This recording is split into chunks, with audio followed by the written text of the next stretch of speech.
Around 800 million people worldwide need a hearing aid, and 80% will never have access to one.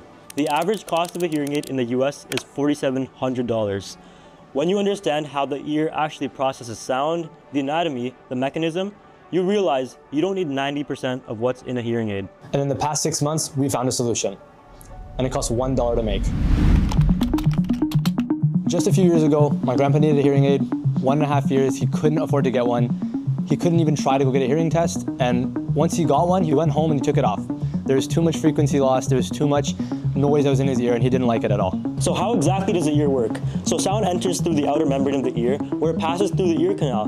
Once it passes through the ear canal, it hits something called the tympanic membrane. And this causes vibration, which hits 3 different bones, the malleus, the incus, and the stapes, which basically act as a lever system. Once this happens, this creates a pressure buildup, and it increases the mechanical advantage of the ear, which is exactly what we try and replicate.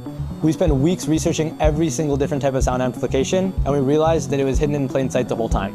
We saw that we can replicate how the ear actually works in a fully mechanical solution, which is exactly what we created.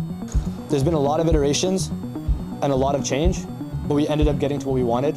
Here is our tympanic membrane, built and tensioned to be able to sound exactly like your own, as well as levers that act like the malleus, incus, and stapes, which transfer the sound from a larger membrane to a smaller membrane, bringing you the sound that you need. We want to make sure that everybody's is custom, everyone's is exactly the way that they need it to be. So we make sure that everything is first printed properly, everything is specifically custom to them, and then we assemble it. The way it's actually created is through a key software component. They take a picture of their ear, and it automatically gets that measurements of their ear and sees exactly where every single point of their ear is. And once this is made, it takes all those components and it does a second part where the user actually gets tested for hearing loss, where they do a basic series of testing to see exactly what kind of hearing loss they have. And once this is both done, it combines these two together to create a fully personalized and custom fit hearing aid in under 10 minutes. Hello,